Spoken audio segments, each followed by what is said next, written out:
여러분들 성경 있으시면 성경을 보시고 계속 생명의 있을 동안에라는 주제의 제목으로 오늘 하나님 말씀을 나누고자 합니다. 많은 고민을 했습니다. 어떠한 제목을 정해야 될까 오늘 말씀을 요약하면서. 근데 생명의 있을 동안에 오늘 설교 후에 정한 그런 찬송 가사 4절 보면 생명의 있을 동안에 주님만 의지합니다. 그 구절이 굉장히 저한테 많이 와닿기 때문에 그렇게 그 찬송가 가사에서 제목을 정했습니다. 오늘 본문 말씀을 보면 예수님께서 물 위로 걸으신 그러한 행적에 대해서 그 본문에 대해서 말씀을 하고 계십니다. 개인적으로는 그러한 예수님의 그러한 기적적인 행위에 대해서 많은 설교를 해왔고 또 많은 묵상을 해왔었습니다. 그런데 이번에 이제 설교를 준비하면서 특별히 오늘 본문 말씀에서 그 전에 발견하지 못했던 그러한 새로운 사실들을 보게 됐습니다. 그래서 여러분들과 함께 좀 그러한 부분들을 중점적으로 함께 나누면서 같이 은혜를 나누려고 합니다. 45절 한번 같이 보도록 하겠습니다. 마가복음 6장 45절. 예수께서 즉시 제자들을 재촉하사 자기가 무리를 보내는 동안에 배 타고 앞서 건너편 벳세다로 가게 하시고 무리를 작별하신 후에 기도하러 산으로 가시니라. 여러분, 예수님께서 이 땅에 오신 목적이 무엇이죠? 저의 죄를 구원하시기 위해서. 가능하면 그 소식, 그 사실에 대해서 더 많은 사람들이 알게 되기를 바라지 않을까요? 예수님이 메시아로 또 구원자로 이 땅에 성육신해서 오셨는데 가능하면 더 많은 수많은 사람들에게 그 사실과 그 예수님이 이 땅에 오신 목적이 가능하면 더 많은 사람들에게 전달되기를 바라시지 않을까요? 그런 측면에서 볼 때 바로 이 오늘 본문을 바로 전에 보면은 오병이어의 기적에 대한 기사가 소개되어 있습니다. 성경에 유일하게, 사복음서에 유일하게 마태복음, 마가복음, 누가복음, 요한복음, 사복음서 가운데 예수님이 수많은 기적들을 행하셨는데 사복음서 기자들이 유일하게 한 가지 기적에 대해서만 공통적으로 사복음서에 유일하게 기록하고 있는 기적 사건이 있습니다. 그것이 바로 오병이어 기적 사건이었습니다. 사복음서에 동일하게 하나도 빠짐없이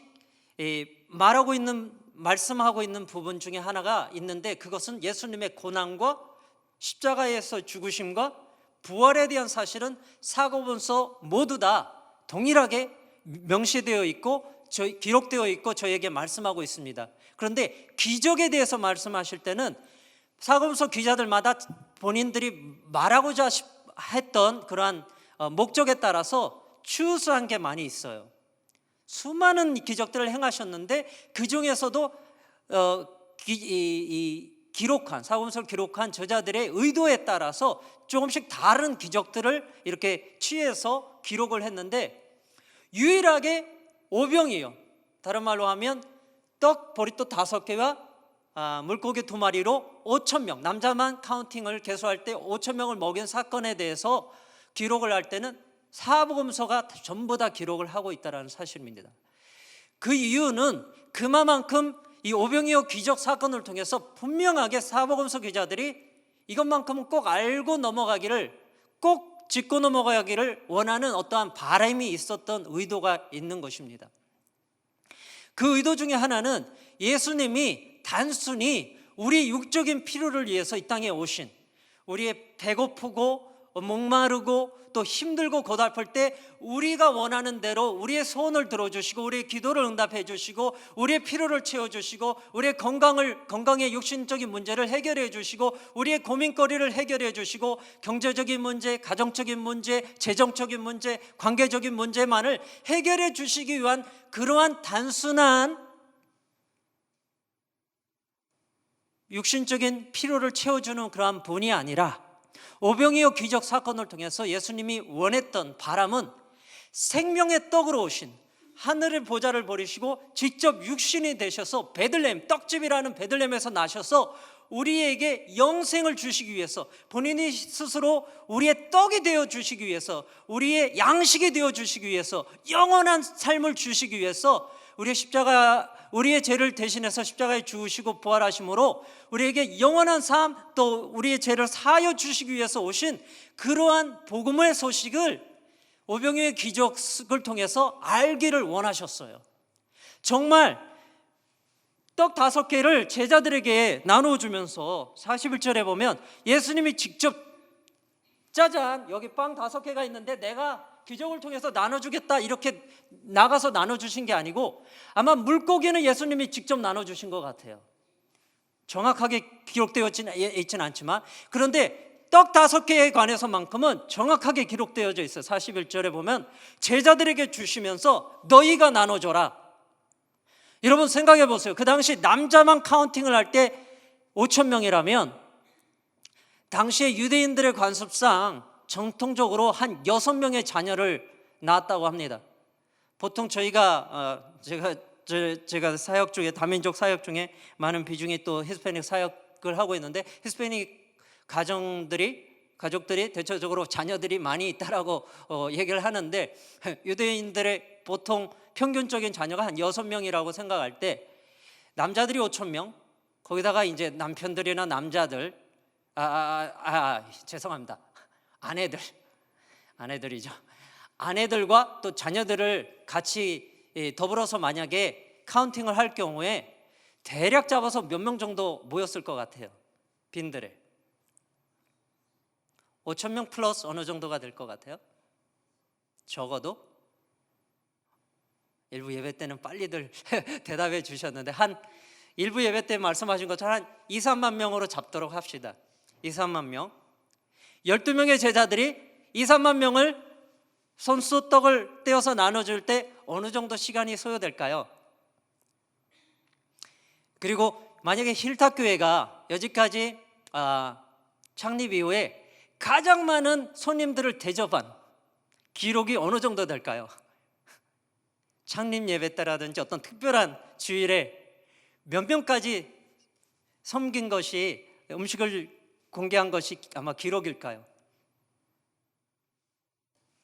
아무도 모르세요? 일부 예배 때는 한 300명 말씀하셨는데, 더 잡아서 한 500명까지 하도록 하겠습니다. 근데 만약에 2, 3만 명 엄청난 기적 사건이 일어났어요. 그것도 제자들이, 여러분들이 직접 가서 만약에 떡이 한 덩어리가 있는데 줄 때마다 이게 또 나오고, 분명히 줬는데 내 손에서 이게 또 더 생기고 또 더 생기고, 실질적인 이러한 기적 사건을 여러분들이 몸소 체험했다고 생각해 보세요. 대단한 일 아니겠습니까? 정말 대단한 일이 1세기 때 벌어졌습니다. 오늘 이 시대에 똑같은 기적이 이루어진다면, 근데 이 기적은 지금 12번째 기적이에요. 마가복음 1장부터 제가 일일이 한번 체크를 해봤습니다. 기적 행하신 거를 전부 다 체크를 해보니까 12번째예요. 그리고 이미 물리를 걸으신 사건은 이미 한 번 더 있었어요. 그 당시는 예수님이 배에서 자고 계셨어요.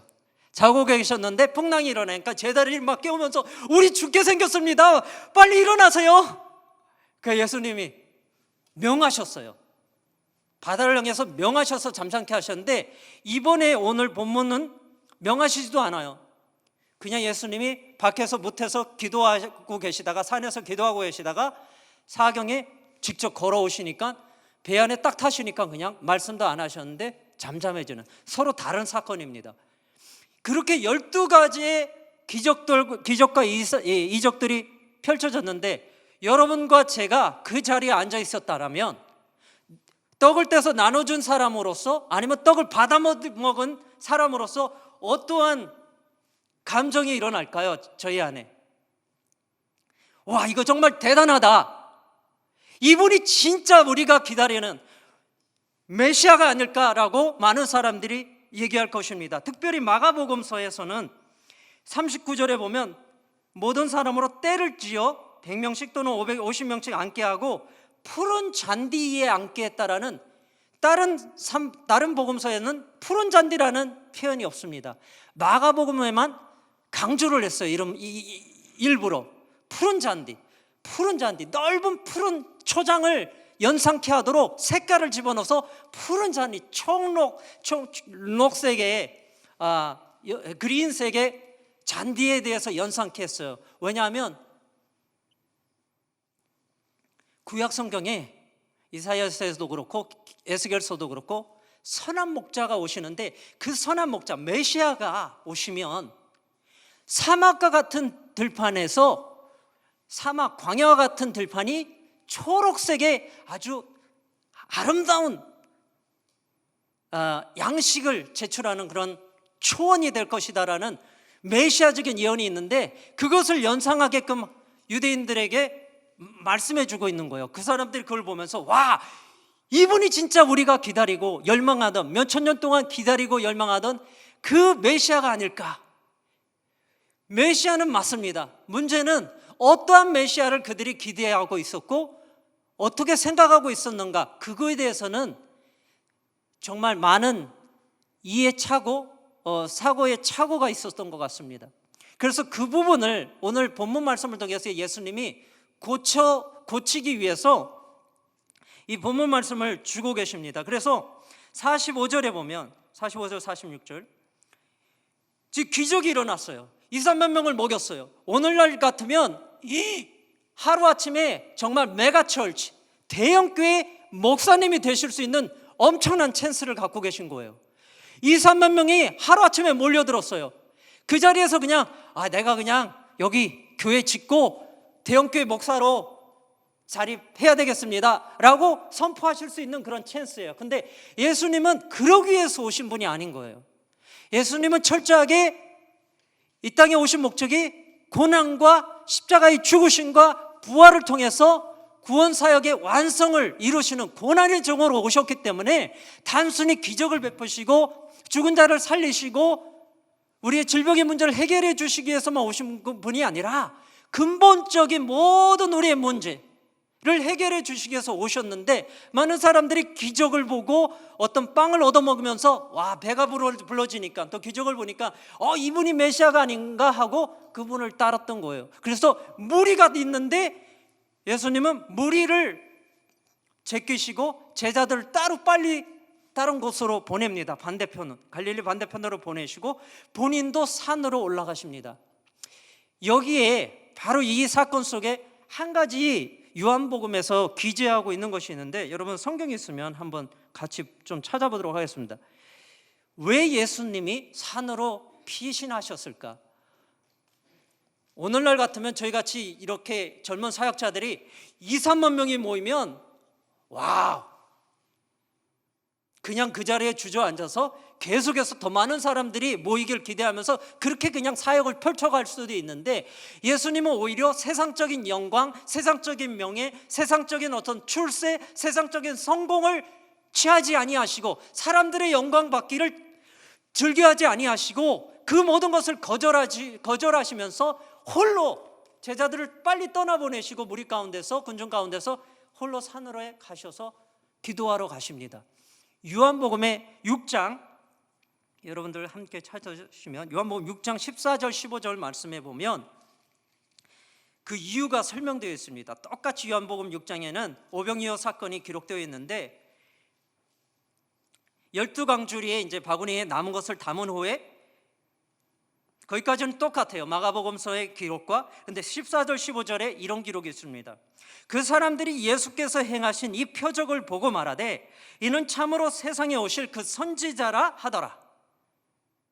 그러므로 예수께서 그들이 와서 자기를 억지로 붙들어 임금으로 삼으려는 줄 아시고 다시 혼자 산으로 떠나 가시니라. 다른 말로 하면 이들이 생각하는 선지자, 이들이 생각하는, 군중이 생각하는 메시아관이 세속적인 메시아관, 정치적인 메시아관, 로마의 압제에서 자기들을 구출해 줄 수 있는 그런 정치적인 메시아로 잘못 착각하고 있었기 때문입니다. 그리고 본인들의 필요를, 육신적인 필요를 채워주는 그러한 육신적인 세속적인 정치적인 메시아로 생각하고 있기 때문에 예수님은 나는 그것을 위해서 온 메시아가 아니다. 나는 그것을 위해서 빵을 만들어서 여러분들에게 빵을 제공해주고 또 기적을 베풀어서 병든 자를 치료해주고 여러분의 문제만을 해결해주기 위한 그러한 구원자가 아니고 근본적으로 십자가를 통해서 십자가의 죽으심과 고난과 부활을 통해서 우리의 죄를 사하시기 위해서 본인의 몸과 피를 흘려주심으로 찢기심으로 우리의 죄를 사하여 주시기 위해서 오신 그러한 고난의 종으로 오신 메시아라는 사실을 제자들이 깨닫고 또 군중들이 깨닫기를 원하시는 그러한 마음이 담겨져 있습니다. 그런데 군중들은 그러한 것에 관심이 없어요. 예수님이 왜 십자가에 죽었는지 도대체 이해가 가지 않습니다. 고린도전서 1장 18절 말씀처럼 십자가의 도는 미련해 보여요. 거치는 거예요. 믿지 않고 멸망받는 사람에게는 십자가의 도가 아무런 의미가 없어요. 왜? 교회에 나오는 목적과 무리 가운데 있는 목적이 그냥 우리의 피로를 채워주는 어떤 그 신, 그것이 예수가 됐던 부처가 됐건 누군가 됐건 상관이 없습니다. 그냥 내 피로를 채워주는, 육적을 피로를 채워주는 사람이라면, 그 신이라면 아무나 다 붙들고 의지하려고 하는 그러한 마음들이 있기 때문입니다.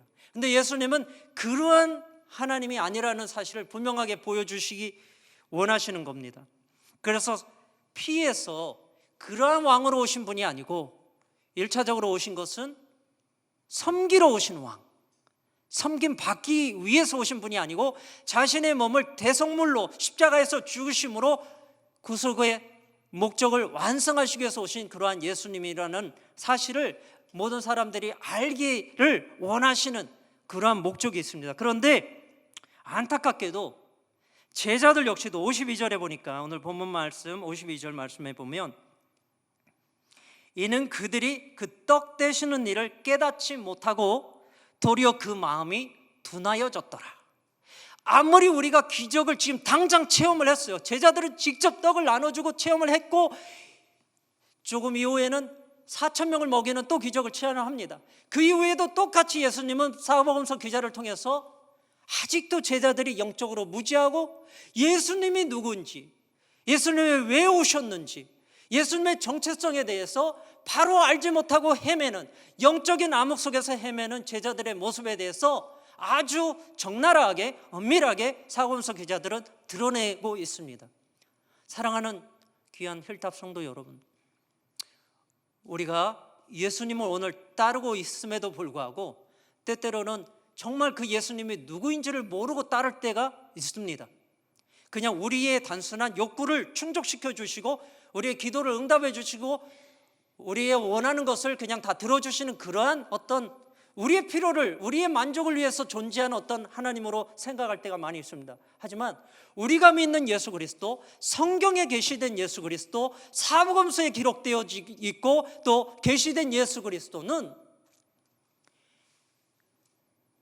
산과 바다를 만드시고 온 천지와 하늘과 땅과 공기와 바다의 모든 것을 만드신 주제이시며 그 물 위를 걸어가시는, 모든 것을 초월하시는, 모든 것에 뛰어나신 창조주 하나님인 것을 오늘 본문 말씀을 선포하고 있습니다.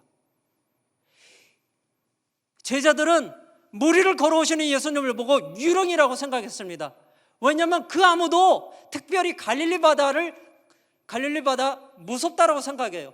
미신적으로 유대인들은 갈릴리 바다를 누군가가 걷는다라면 이것은 유령이다, 유령만 걸을 수 있다라고 믿어왔기 때문에 예수님이 그냥 육신적인 예수님의 모습으로만 담겨져 있어요. 제자들 역시도. 제자들이 아무리 기적을 체험을 하고 아무리 빵을 같이 떼어서 마른 사람들을 먹이고 했을지라도, 또 죽은 야이로의 딸을 살리시는 예수님의 모습을 봤을지라도 제자들의 생각 속에도 아직까지도 예수님은 단순히 그냥 good teacher, moral teacher, 아니면 miracle worker, 기적을 베푸시는 그런 하나님, 우리의 필요를 채우시는 그 정도의, 아니면 정치적인 어떤 로마의 압제에서 우리를 구원해 줄 그러한 정치적인 메시아로만 생각하고 있죠. 아니면 제자들은 예수님이 십자가 도상에 가고 있는 동안에도 서로 싸워요. 누가 오른편에 앉을까? 누가 왼편에 앉을까? 예수님이 왕이 되시고 임금이 되시면 누군가가 한 자리 할 수 있을까? 줄을 잘 서려고 하고 있어요. 동기나 그들의 생각이 완전히 예수님이 이 땅에 오신 목적과 왜 이 땅에 처음에 오셨는지 그거에 대한 아무런 상관이 없어요. 그래서 오늘 본문 말씀을 통해서 52절에 이는 그들이 그 떡 되시는 일을 깨닫지 못하고 도리어 그 마음이 둔하여졌음이로라. 사랑하는 성도 여러분, 과거에 우리 받은 은혜, 과거에 들은 말씀들, 과거에 받은 기도의 응답들, 하나님께서 어떻게 기적을 행하셨고 어떻게 치유해 주셨고 어떻게 우리의 문제를 해결해 주셨고 간섭해 주셨고 사랑해 주셨고 은혜를 베풀어 주셨고 그런 것들이 오늘 우리의 신앙생활을 함에 있어서 때때로 우리에게 오늘 현재를 성공적인 신앙생활을 하는데 개런티 해주지 못한다라는 사실을 저희가 인지해야 될 것 같습니다. 어떤 분들은 내가 과거에 이렇게 열심히 신앙생활해 왔고 엄청난 경험이 있고 엄청난 기도의 응답을 경험을 했고 하나님의 불같은 성령의 역사를 체험했고, 여러분 오늘 여러분들이 당면하고 있는 풍랑 앞에서 여러분의 배를 거스리고 있는, 여러분의 삶을 거스려서 불고 있는 바람들 앞에서 과거의 우리의 신앙적인 체험들이 오늘 현재 저희가 하나님을 계속 신뢰하는 것을 오히려 방해할 수도 있다는 사실입니다. 신앙생활이라는 것은 하나님의 살아계심을 오늘 의뢰하고 의지하는 것입니다. 그냥 머리에 지식적으로만 성경적인 지식을 갖고 있고 이스라엘에 대한 히스토리적인 지식, 예수님 뭐 그런 말씀을 하셨고 그런 일을 행하셨고 단순한 그러한 지식적인 차원이 아니라 바로 그분이 나를 만드셨고 바로 그분이 나의 죄를 위해서 2000년 전에 십자가에서 죽으시고 부활하셔서 오늘 나의 삶의 구세주 되신, 구원자 되신, 또 주인 되심을 오늘 고백하고 선포하며 나아가는 것이 우리의 오늘의 신앙생활이어야 됩니다. 오늘 비록 우리의 삶이 흔들리고 역경과 환난이 불어온다 할지라도 때때로는 회의적인 마음이 들고 섭섭한 마음이 들고 정말 하나님이 나와 함께 계신 건가? 정말 하나님이 살아계시다면 왜 이러한 일들이 벌어질까? 정말 하나님이 사랑이시라면 왜 이런 문제를 전지전능하신 하나님이라면 왜 한 번에 나의 기도 응답을 안 하시고 이렇게 지연시키실까?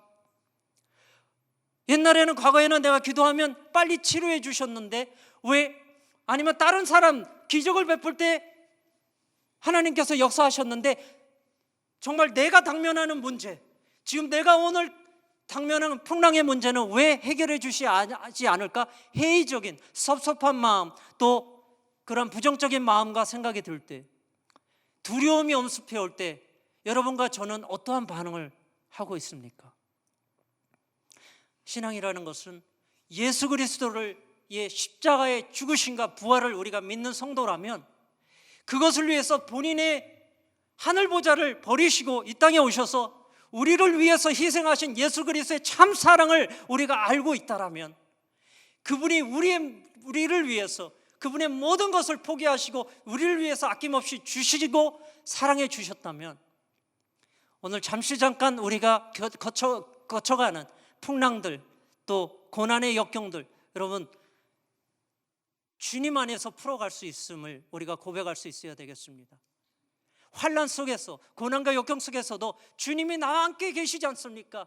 살아계신 하나님을 고백하는 것, 역경 속에서도, 역경 때문에도 하나님, 주님은 아직도 살아계십니다. 주님은 아직도 사랑이십니다. 주님은 아직도 나의 구원자 되십니다. 과거에 받은 은혜 때문이 아니고 오늘 이 시간에도 보이지 않고 확실하지 않아도 성경에 기록된 예수님, 성경에 역사하신 하나님이 오늘 내 삶의 구원자 되심을 선포하는 것이 우리의 신앙이라고 생각합니다. 예수님 오늘 여러분 어떠한 문제의 당면 속에 있을지 모르겠지만 밤 4경, 왜 밤 1경에 오시지 않고 6시에서 9시 사이, 아니면 9시에서 12시 밤 2경, 아니 제 3경 새벽 0시에서 3시 예수님은 왜 기다리셨을까요? 여러분 혹시 기도 제목이 있는데 지금 몇십 년 동안, 한 몇 년 동안, 며칠 동안 작정하고 기도해 오고 계신데 아직도 응답되지 않은 기도의 제목들, 소원들이 있습니까? 몇 년 동안 이 상황만 바뀌어지면, 이 사람만 바뀌어지면, 이 환경만 바뀌어지면 뭔가 풀어질 것 같고 여러분이 정말 해피할 것 같은데 바뀌어지지 않는 상황들이 있지 않습니까? 하나님이 그냥 내버려 두시지 않는 상황들이 있지 않습니까? 하나님 이 사람 좀 바꿔주세요. 그럼 제가 행복하겠습니다. 하나님 이 상황만 좀 역전시켜 주세요. 그럼 제가 행복하겠습니다. 하나님 그냥 침묵하고 계십니다. 하나님 그냥 홀로 묵혀서 기도만 하고 계십니다. 여러분과 제가 어떻게 하겠습니까? 어떻게 반응을 하겠습니까? 여러분 풍랑이 있어도, 고난과 역경이 있어도 우리와 함께 계신 그 주님을 바라보시기 바랍니다. 설교를 준비하면서 오래전에 제가 정말 힘들고 어려울 때 에콰도르에서 10여 년 동안 사역하는 가운데, 지금은 뭐 인터넷도 발전돼 있고 뭐 페이스북이라든지 뭐 정말 너무나 좋은 환경 속에서 뭐 비디오 시스템이라든지 뭐 그런 모든 것이 있는데, 그 당시만 해도 89년도 30년 전에 제가 갔을 때만 해도 뭐 편지 한 장 가는데 오는데 30일 적어도 걸리고 아무것도 그런 시스템이 없었어요. 그때만 해도 정말 제가 갖고 있는 한글 성경, 제가 갖고 있는 한글 찬송, 그걸로 뭐 간간히 가끔씩 한국말로 이렇게 유지를 하지만 변변치 않죠. 거의 이제 히스패닉 계통의 또 원주민 또 성도를 섬기는 상황 속에서는 한국어로 뭐를 접할 기회가 많이 없었는데, 어떤 분이 한국에서 카셋을 하나 보내주셨는데 그 카셋 안에 이 곡이 있었어요. 김석균 씨가 작사 작곡한 주님 손잡고 일어서세요. 이 찬양을 들으면서 밤새가 아니고 정말 나날이, 그때만 해도 카세트 하나만 해도 저에게는 너무나 큰 선물이었고, 카세트 하나를 얼마나 들었는지 카세트 그 테이프가 다 완전히 늘어지고 다 빠질 정도로 그거 하나 가지고 은혜를 유지하고, 하나님 이거밖에 없습니다. 그때 주셨던 이 찬송가 가사가 제가 설교를 준비하면서 떠올라서 여러분들께 좀 같이 나누길 원합니다. 제목은 주님 손잡고 일어서세요. 1절에 이런 구절이 있습니다. 왜 나만 겪는 고난이냐고, 왜 나만 겪는 고난이냐고 불평하지 마세요. 고난의 뒤편에 있는 주님이 주실 축복 미리 보면서 감사하세요. 왜 이런 슬픔 찾아왔는지 원망하지 마세요. 당신이 잃은 것보다 주님께 받은 은혜 더욱 많음에 감사하세요. 너무 견디기 힘든 지금 이 순간에도 주님이 일하고 계시잖아요. 남들은 지쳐 앉아 있을지라도, 남들은 지쳐 엎드려 있을지라도 당신만은 여러분들만은 일어서세요. 힘을 내세요. 주님이 손잡고 계시잖아요. 주님이 나와 함께함을 믿는다면 어떤 역경도 이길 수 있잖아요. 주님이 나와 함께함을 믿는다면 어떤 고난도 견딜 수 있잖아요. 지식적으로 예수님이 2000년 전에 와서 고난받고 십자가에 죽으시고 부활했다는 사실 믿는 거, 예수님이 나는 생명의 떡이다, 나를 먹어라, 너희가 영생을 얻으리라, 그렇게 받아들이는 것은 쉽습니다. 하지만 그분을 어떠한 환경 속에서도, 어떠한 일이 벌어져도 주님 변함없으십니다. 주님은 나의 하나님이십니다. 내니라, 안심하라, 내니라, 두려워하지 말라라고 오늘 말씀하셨던 그 주님, 그 내니라라고 했던 말씀은 구약 성경에 딱 한 번 기록되었던, 모세가 여호와 하나님께서 이제 보내실 때, 애굽 백성에서 이스라엘 백성을 구원하실 때, 이스라엘의 환경, 그 당시 이집트의 환경은 모든 신들마다 이름이 있어요. 그래서 모세가 보낸 신에 대해서 소개를 해야 될 거 아닙니까? 누군가가 당신의 신의 이름은 무엇입니까? 라면 대답을 해줘야 되는데 뭐라고 대답합니까? 그러니까 하나님께서 이름을 주시기보다 하나님의 속성되심을 나타내주는 여호와, 야훼, 나는 스스로 있는 자니라. 나는 이름도 필요 없다. 나는 누가 나를 만들어낸 자가 아니고 너네가 지어낸 그런 신이 아니고 나는 태초부터 창조주 하나님이다. 너희를 구원할 수 있는 이집트의 압제에서 죄와 사망의 속량에서 구원할 수 있는 전능하신 스스로 있는 창조주 하나님인 것을 선포하는 나는 여호와로다. 나는 스스로 있는 자니라. 그 히브리어 원어가 헬라어에서 에고 에이미 내니라. I am who I am.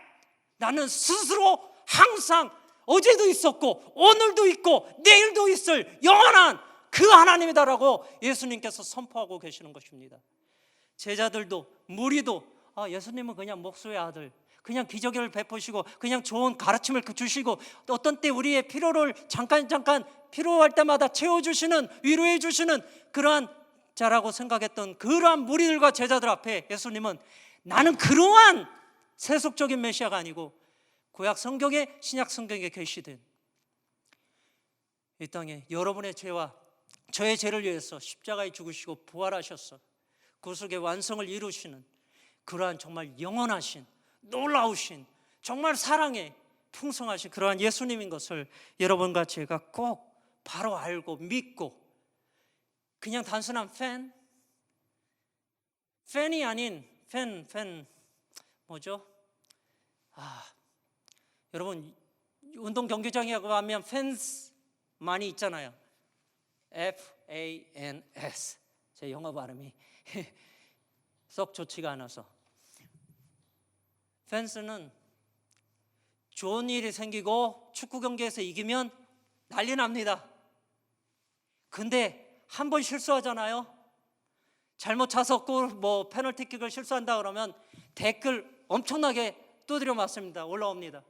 팬은 좋을 때, 잘 나갈 때, 모든 게 내 마음대로 내 계획대로 나가면 조금만 안 되면 나 이제 교회 안 가. 나 이제 성경 안 읽어. 나 이제 기도도 안 할래. 나 이제 전도 안 해. 나 그런 거 안 해. 나 이제 선교 안 해. 다 스탑하게 됩니다. 주님은 우리를 구원해 주셨고 오늘 followers, 제자로서, 주님을 따른 자로서 우리를 초청하고 계십니다. followers들은요, 이것은 부부의 관계 속에서 이루어지는 것입니다. 그러니까 서로 사랑하는 사람들끼리 이루어지는 것입니다. followers들은요, 우리가 결혼할 때 어떤 생각을 하죠? 건강할 때나 뭐라 그래요? 부유할 때나 좋을 때나 기쁠 때나 저희는 이쪽 편에서는 오케이, 예스. 근데 이쪽 다른 반대편의 상황이 오면 no.